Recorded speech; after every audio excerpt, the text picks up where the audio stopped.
भारत में भी शायद कुछ लोग होंगे जो नेपाल में स्थिरता नहीं चाहते हैं। जी। नेपाल में अगर अस्थिरता हो तो अभी का जो मोदी गवर्नमेंट है उसके लिए एक प्रॉब्लम क्रिएट हो सकता है। भारतीय मीडिया में अभी ऐसा खबर आ रहा है, न्यूज़ आ रहा है, जैसे कि नेपाल में अभी बहुत बड़ा आंदोलन हो रहा है, यहाँ पर कोई किसी को नहीं आना चाहिए। जैसे कि अभी खाड़ी में हो रहा है, मिडिल ईस्ट में हो रहा है। आज सारा नेपाली दे आर कन्फ्यूज्ड, वो लोग कन्फ्यूज्ड हैं कल क्या होने वाला है। 4 महीने में कुछ उजाला दिखाई नहीं दे रहा है, सिर्फ एडमिनिस्ट्रेशन में, गवर्नेंस में दिखाई दे रहा है, पर डिलीवरी दिखाई नहीं दे रहा है। बालेन शाह हमारे प्राइम मिनिस्टर, मोदी जी से उनका मुलाकात होगा, जब डिस्कशन होगा तो मेन पॉइंट नेपाल में शांति, स्थिरता, मतलब राजनीतिक स्थिरता, आर्थिक स्थिरता, और उसके बाद जो समृद्धि है उसमें शायद मोदी जी बालेन जी को कुछ ठोस एडवाइस दे के उनको कन्विंस करके ऐसा कुछ अंडरस्टैंडिंग डेवलप होगा। अब जनता भी कंफ्यूज है, किस पर विश्वास करें। पुराना सिस्टम, पुराना नेतृत्व, पुराना पार्टी सबको उखाड़ के फेंकने के बावजूद भी जो नया जनरेशन को 2/3 दिया गया था, उससे भी अभी कोई कॉन्फिडेंस डेवलप नहीं हो सका है हमारे पब्लिक में। जी। भारत के साथ रिश्ते अच्छे ना होने की वजह से प्रधानमंत्री बालेन्द्र शाह की सरकार पर दबाव बढ़ रहा है, वो लोग ऐसा बोलते हैं। इस दावे में कितना सच्चाई है अभी के वक्त में देखें तो? दोस्तों, राष्ट्रीय सवाल और न्यूपॉइंट पॉडकास्ट में आप सभी का स्वागत है। मैं हूं आपका भाई सुमन। आज हम नेपाल और इंडिया में हो रहे राजनीतिक घटनाक्रमों के विषय में बातचीत करने वाले हैं, और बातचीत करने के लिए अंतर्राष्ट्रीय राजनीति का विज्ञ विश्लेषक श्याम बस्नेत जी आज हमारे पास मौजूद है। आइए आज उनसे इन संदर्भ में रहकर बातचीत करने वाले हैं। सर, स्वागत है आपको। धन्यवाद। भारत में इस समय एक खबर चल रही है कि नेपाल में फिर से सत्ता परिवर्तन हो सकता है, क्योंकि नेपाल में फिर से जेन जी ने आंदोलन छेड़ दिया है, ऐसा उन लोगों ने कह रहे हैं। इस खबर में कितना सच्चाई है और भारतीय मीडिया में ऐसी खबर क्यों दिखाई जा रही है अभी के वक्त में? आपका क्या मानना है इसमें? देखो सुमन भाई, हमारा ये प्रोग्राम जो है जी, ये प्रोग्राम का मेन एम यह है कि हम लोग जो भारत और नेपाल के बीच में जो मिसअंडरस्टैंडिंग है जी, उसको दूर किया जाए, अपना रिलेशन मजबूत किया जाए, और पीपल टू पीपल, अगर गवर्नमेंट टू गवर्नमेंट ना हो फिर भी पीपल टू पीपल एक अच्छा अंडरस्टैंडिंग कायम करके हम लोग एक दूसरे को सहयोग कर सकें। जी, चाहे आर्थिक रूप से, सामाजिक रूप से और पॉलिटिकल रूप से, तीनों चीज़ से। जी। आज से 10 महीने पहले हमारे यहाँ एक आंदोलन हुआ था, जेनजी विद्रोह के नाम से, जिसको सब कोई जेनजी आंदोलन बोलते हैं। जी, पर शुरू हुआ जेनजी के नाम से, हाँ, पर वो हो गया नेशनल एजिटेशन। जी, उस आंदोलन ने पुराना सिस्टम, पुराना रूलिंग एलिट, उस वक्त का सरकार, उस वक्त का संविधान, उस वक्त का पार्लियामेंट, ये पांचों चीज़ को उखाड़ के फेंक दिया था। जी, उसके बाद जो इंटरिम गवर्नमेंट बनी उसने फिर वही पुराना संविधान, पुराना सिस्टम लेके आने के बाद 6 महीने के बाद जब जनरल इलेक्शन हुआ, फिर पब्लिक ने, जनता ने नया पार्टी को 2/3 मेजॉरिटी दे के भेजा, ताकि वो इस संविधान को चेंज कर सके, इस सिस्टम को चेंज कर सके, और जो हमारे यहाँ जो मिस रूल है, जी, जो हमारे यहाँ भ्रष्टाचार है, उसको अंत करने के लिए एक नया force, young force, 21st century को समझने वाला एक जनरेशन को उन्होंने सत्ता में बैठा दिया। जी आज करीब 4 महीना हो गया उसको सत्ता में बैठे हुए बालेंद्र शाह। बालेंद्र शाह को। जी इस 4 महीने में ये नया गवर्नमेंट, 2/3 स्ट्रेंथ वाला गवर्नमेंट, यंग जनरेशन का गवर्नमेंट, 21st सेंचुरी का गवर्नमेंट, ये जो 4 चीज़ जिसको फेंका गया उसको टैकल करने में असमर्थ रहा है। आज सारा नेपाली दे आर कन्फ्यूज्ड, वो लोग कन्फ्यूज्ड हैं कल क्या होने वाला है। 4 महीने में कुछ उजाला दिखाई नहीं दे रहा है, सिर्फ एडमिनिस्ट्रेशन में, गवर्नेंस में दिखाई दे रहा, पर डिलीवरी दिखाई नहीं दे रहा है। इस 4 महीने में हमारा अर्थतंत्र को, जी इकोनॉमिकल जो अभी कंडीशन है उसको आगे बढ़ाने का कोई कार्यक्रम हमारे सामने नहीं आया। इससे जनता निराश है, अभी के वक्त में नेपाल में। अभी निराश है, इसमें कोई दो मत नहीं है। शायद इसी को लेके भारतीय लोग यहाँ पर आंदोलन फिर से हो रहा है या हो गया, इस तरह से इसको पोर्ट्रे कर रहे हैं। लेकिन अभी के वक्त में देखें तो नेपाल में ऐसा कोई बड़ा आंदोलन तो हो ही नहीं रहा है, फिर क्यों इंडियन मीडिया बालेंद्र शाह नेतृत्व की सरकार के विरोध में फिर से जेनजी प्रोटेस्ट हुआ, ऐसा क्यों बोल रहे हैं वो लोग? क्या वो चाहते हैं कि नेपाल में फिर से जेनजी प्रोटेस्ट हो? क्या वो चाहते हैं ऐसा? नहीं, उस पॉइंट में मैं भी आ रहा था कि अभी ग्राउंड में वैसा कुछ नहीं है हमारे नेपाल में, पर डिससेटिस्फैक्शन और कन्फ्यूज़न बहुत है। किसी भी वक्त अगर लीडरशिप मिल जाए और विश्वास हो जाए जनता को, अब जनता भी कंफ्यूज है किस पर विश्वास करें। पुराना सिस्टम, पुराना नेतृत्व, पुराना पार्टी सबको उखाड़ के फेंकने के बावजूद भी जो नया जनरेशन को 2/3 दिया गया था, उससे भी अभी कोई कॉन्फिडेंस डेवलप नहीं हो सका है हमारे पब्लिक में। जी इसको लेके इंटरनल और एक्सटर्नल पॉलिटिक्स हो रहा है। भारत में भी शायद कुछ लोग होंगे जो नेपाल में स्थिरता नहीं चाहते हैं। जी नेपाल में अगर अस्थिरता हो तो अभी का जो मोदी गवर्नमेंट है उसके लिए एक प्रॉब्लम क्रिएट हो सकता है। अस्थिरता, अगर नेपाल की सरकार स्टेबल हो तो मोदी सरकार के लिए दिक्कत हो सकती है। नहीं, स्टेबल नहीं, अनस्टेबल होने से। जी उस वक्त अमेरिकन अपना प्रेशर डालेगा, जी चाइनीज़ अपना इन्फ्लुएंस बढ़ाना चाहेगा, उससे भारत को, मोदी सरकार को लेफ्ट ओवर, मतलब उसको साइडलाइन नेपाल गवर्नमेंट की तरफ से हो रहा, वैसा प्रतीत हो सकता है। They may feel that, but actually it is not that.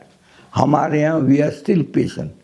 मेरे ख्याल से पहले बालन जी ने, हमारे प्राइम मिनिस्टर ने, जब मोदी जी ने इनको इनवाइट किया था, वहाँ से जो मिस्त्री विक्रम मिस्त्री जी, फॉरेन सेक्रेटरी, वो आ रहे थे इनविटेशन लेके, शायद उन्होंने उनको अपॉइंटमेंट नहीं दिया, एक प्रकार से इनविटेशन को ठुकरा दिया। उसके बाद आज फिर से इस चीज़ को अभी चर्चा में है कि हमारे प्राइम मिनिस्टर जा रहे हैं। जी अब जब भारतीय टोली आएगा, डेलीगेशन आएगा यहाँ पर, वो फाउंडेशन ले करने के लिए, इस विजिट के लिए आएगा, तब हम लोग कुछ कर सकते हैं। पर अभी पब्लिक किस चीज़ का इंतज़ार कर रहा है कि जब भारत जाएंगे हमारे प्राइम मिनिस्टर बालन शाह, और उसके बाद जी यहाँ क्या होगा, कैसा रिजल्ट निकलेगा, शायद उसी का इंतज़ार में है।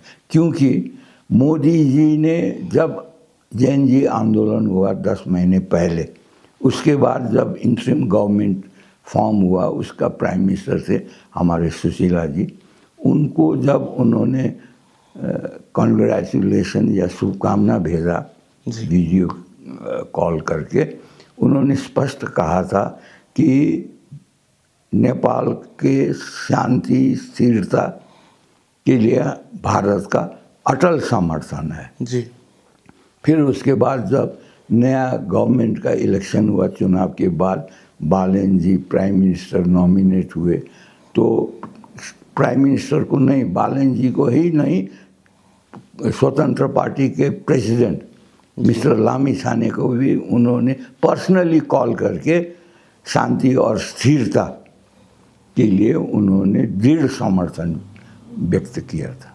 जी। इसलिए मैं आशावादी हूँ कि जब बालेन शाह हमारे प्राइम मिनिस्टर मोदी जी से उनका मुलाकात होगा, जब डिस्कशन होगा, तो मेन पॉइंट नेपाल में शांति स्थिरता, मतलब राजनीतिक स्थिरता, आर्थिक स्थिरता, और उसके बाद जो समृद्धि है, उसमें शायद मोदी जी बालेन जी को कुछ ठोस एडवाइस दे के, उनको कन्विंस करके ऐसा कुछ अंडरस्टैंडिंग डेवलप होगा जिससे नेपाल में राजनीतिक स्थिरता, उसके बाद आर्थिक स्थिरता और समृद्धि का फाउंडेशन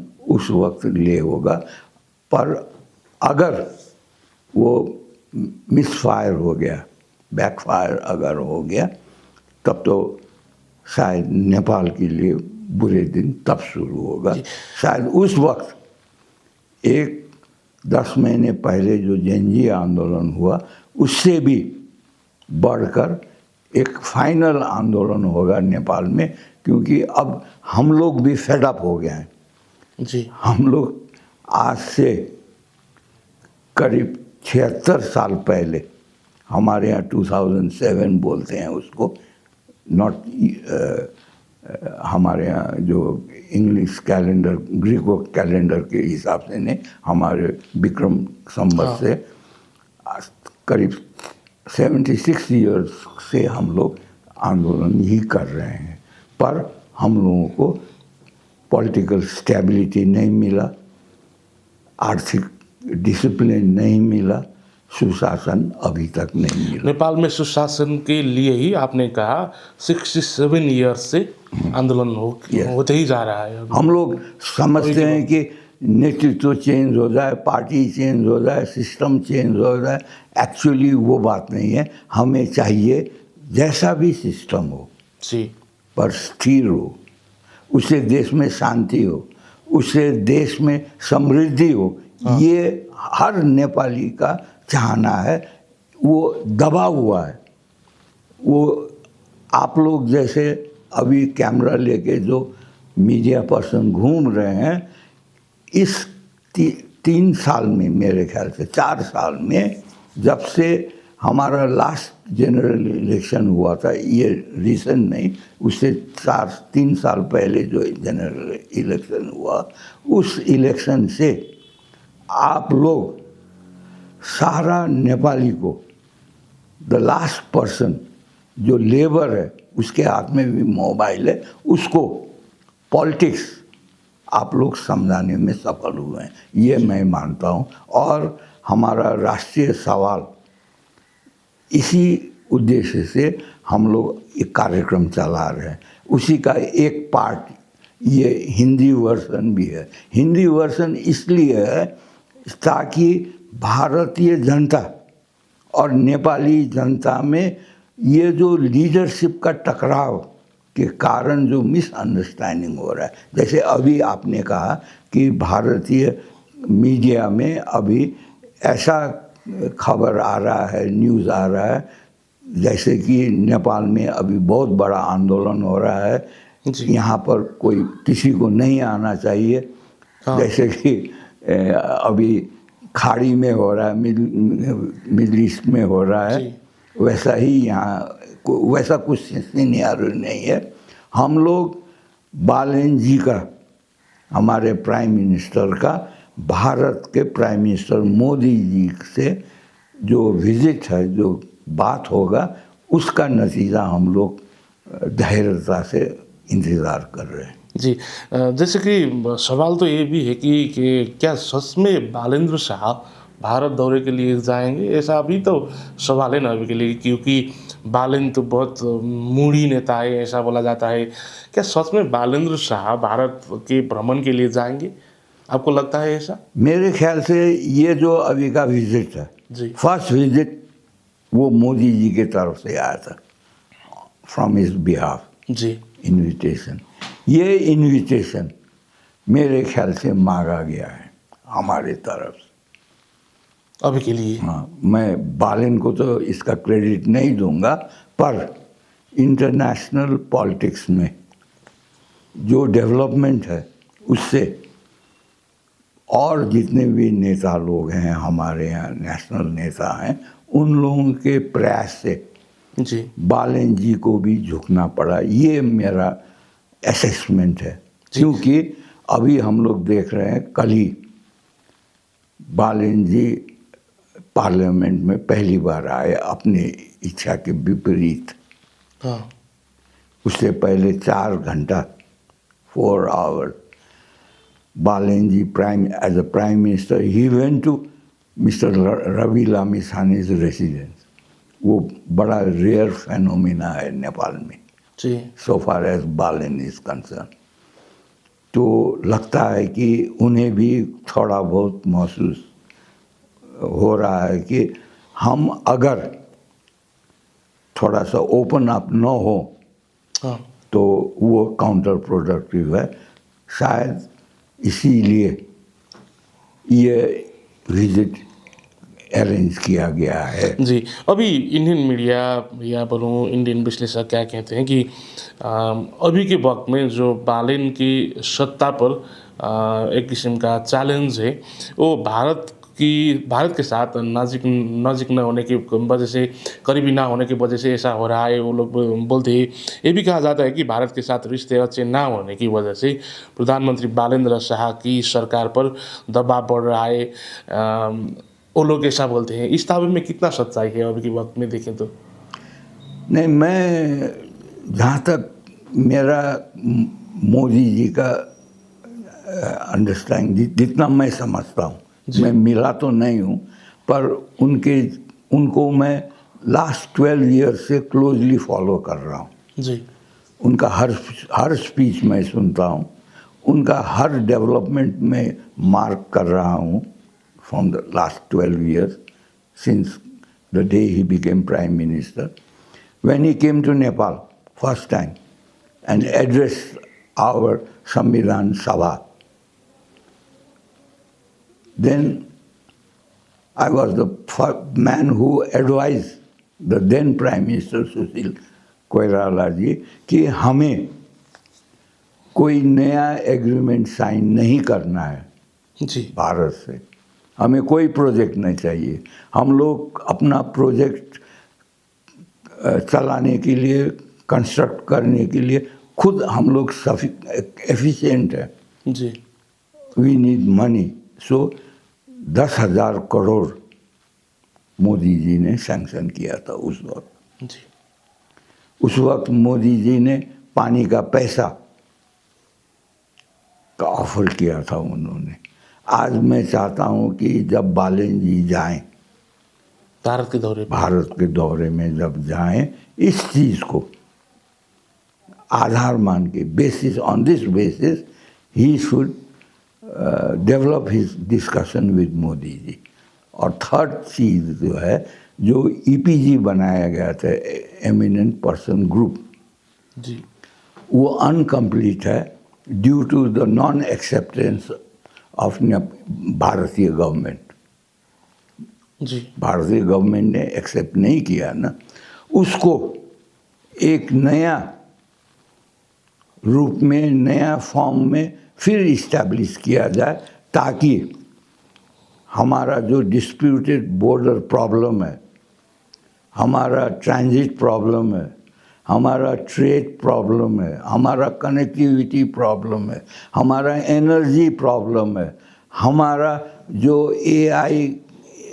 आईटी का प्रॉब्लम है, इसको लास्ट नेपाली तक पहुंचाने का कोई एक सिस्टम इजाद करने के लिए वो ईपीजी का में सब चीज़ का एक माइन्यूटली डिस्कशन हो जी।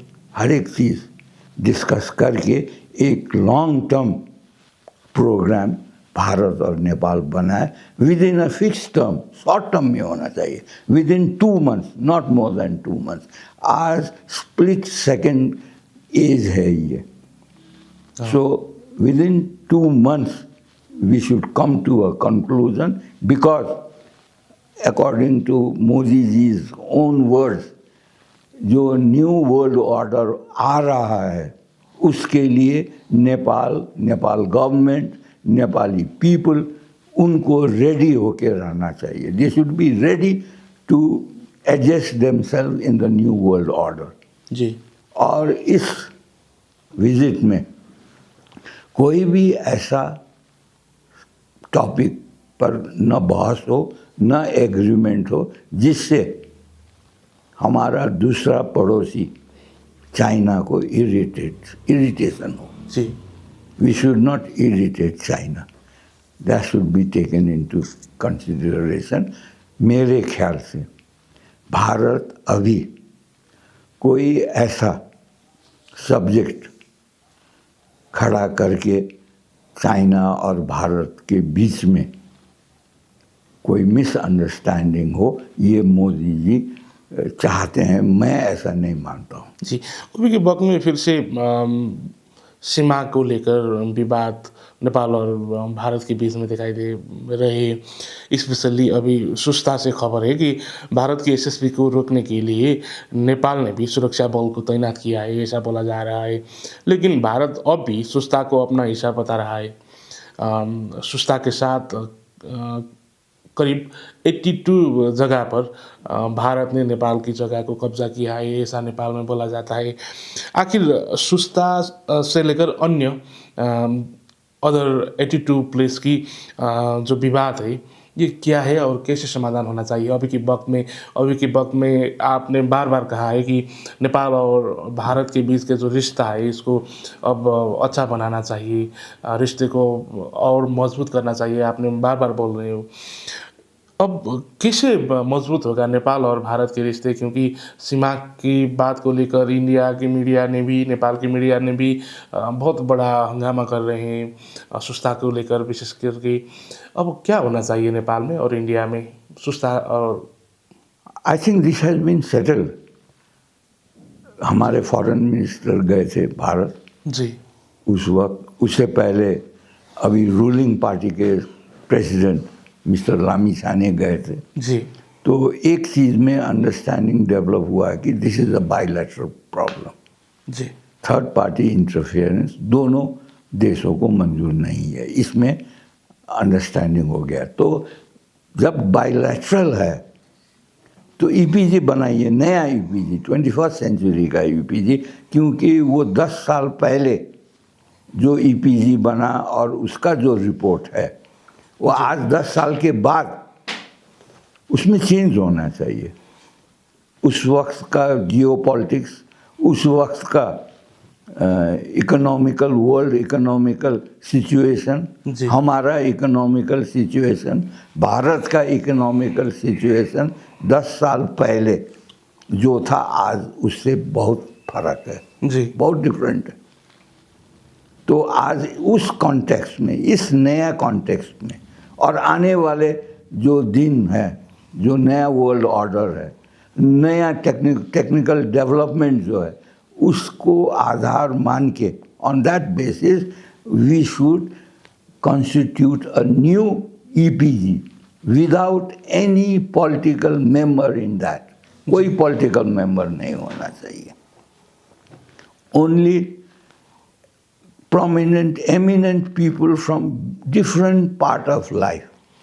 जी हमारे सोसाइटी से होना चाहिए, जो सिविलाइजेशन, फेथ और कल्चर, इसका महत्व, जिसकी इम्पोर्टेंस जो समझता है वैसे लोग होना चाहिए। हाँ एक बायस नहीं होना चाहिए। आज का नया वर्ल्ड ऑर्डर, उसको समझ के हमारा सभ्यता, आस्था और संस्कृति को कैसे हम लोग 21st सेंचुरी से आगे लेके जाएं, उसका थोड़ा सा नॉलेज होना चाहिए बोथ साइड से।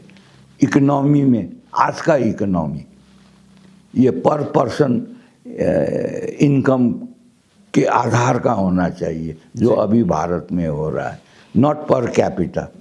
कैपिटलिज्म तो हम नहीं कहेंगे, पर अगर पर पर्सन इनकम हो तो वो देश, वो पॉपुलेशन, उस देश का जनता जो है अपना सेल्फ सफिशिएंट होगा, सेल्फ स्टैंडिंग होगा वो। अब जैसे ये बातचीत हो रहा है, या बोलूँ जैसे माहौल क्रिएट किया जा रहा है नेपाल से भी और इंडिया से भी, इसे क्या देख रहे हैं? क्या अब भारत और नेपाल के रिश्ते सुधरने की वजह और ज़्यादा खराब होने जा रहा है?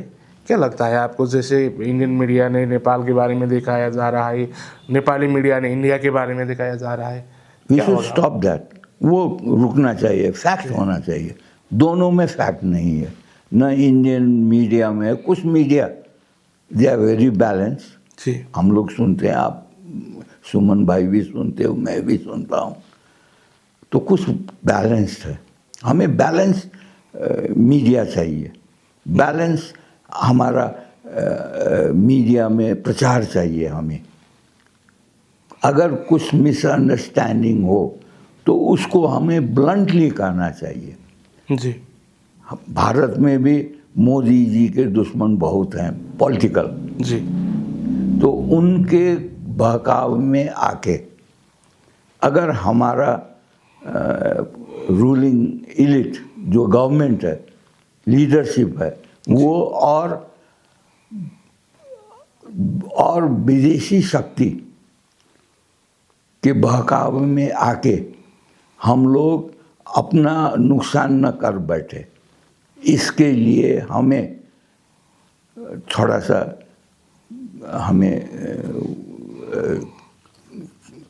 चालाक होके बैठना चाहिए।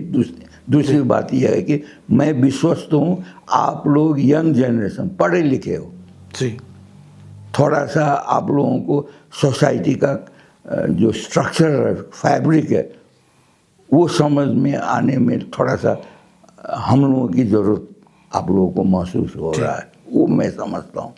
पर आप लोग इंटेलिजेंट हैं, एजुकेटेड हैं, आप लोग अपने आप को एडजस्ट कर सकते हैं, आप लोग सॉल्यूशन ढूंढ सकते हैं जी, आप लोग जब समझ सकते हैं और थोड़ा सा आप अपना विवेक अगर लगा लें तो आपको सॉल्यूशन सामने नज़र आता है।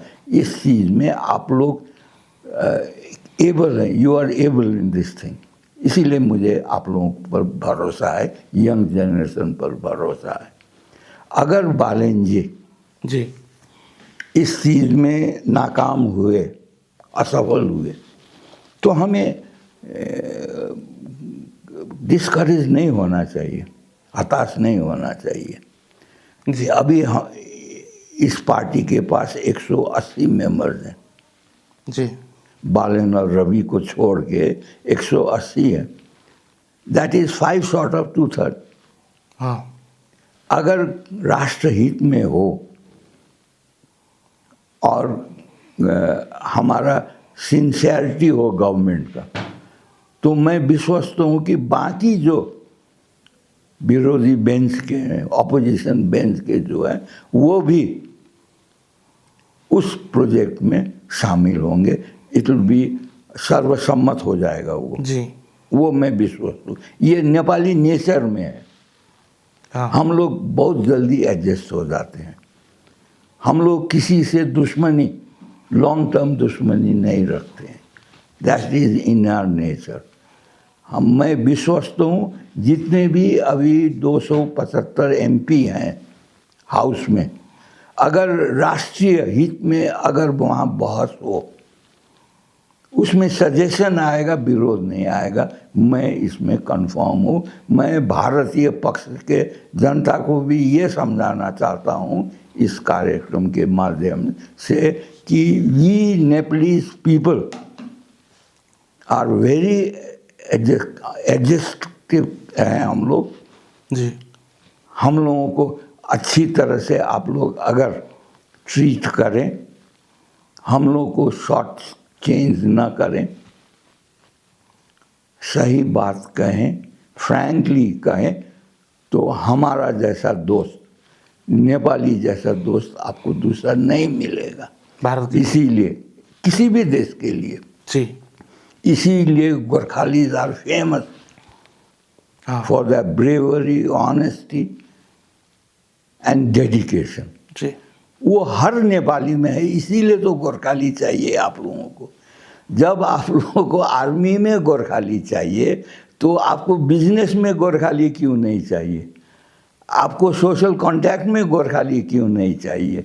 इस लाइन में जब आप सोचना शुरू करेंगे, मेरे ख्याल से the meeting point is very close. हाँ सो ये जो हमारा प्रोग्राम है, इसी आधार पर हमने शुरू किया है कि हम लोग बहुत जल्दी जी। कॉम्प्रोमाइज़ कर लेते हैं। दूसरे का जो पीड़ा है, जो दर्द है, जो कठिनाई है, हम लोग जल्दी से समझ लेते हैं। हमारा सोसाइटी, हमारा पब्लिक जो है, नेपाली जो है, दूसरे के लिए अपना प्राण देता है। इसीलिए तो 50,000 से अधिक, अभी तो ये कोई एक नया सिस्टम आया है आर्मी में जी। जिसकी वजह से इनरोलमेंट नहीं हो रहा है। अभी भी हम लोग इंडियन सिक्योरिटी के लिए, भारतीय सिक्योरिटी के लिए हम लोग लड़ रहे हैं। जी। ब्रिटिशर्स के लिए लड़ रहे हैं। हम लोग जहाँ भी जाते हैं, हम लोग ऑनेस्टली काम करते हैं। हाँ, कुछ इन बीते सालों में कुछ ब्लैक शीप हमारे यहाँ भी आ गए, क्योंकि वो इन्फ्लुएंस है। जी। बाहर रहते रहते हमारे सीधे साधे नेपाली को भी थोड़ा सा 420 होना उन लोगों के लिए, सर्वाइवल के लिए वो ज़रूरी है। But that doesn't cover the whole Nepalese population. जी। ओके, आपने ये समय देकर हमारे साथ ये महत्वपूर्ण बातचीत किया। इस वक्त के लिए आपको बहुत सारा धन्यवाद सर।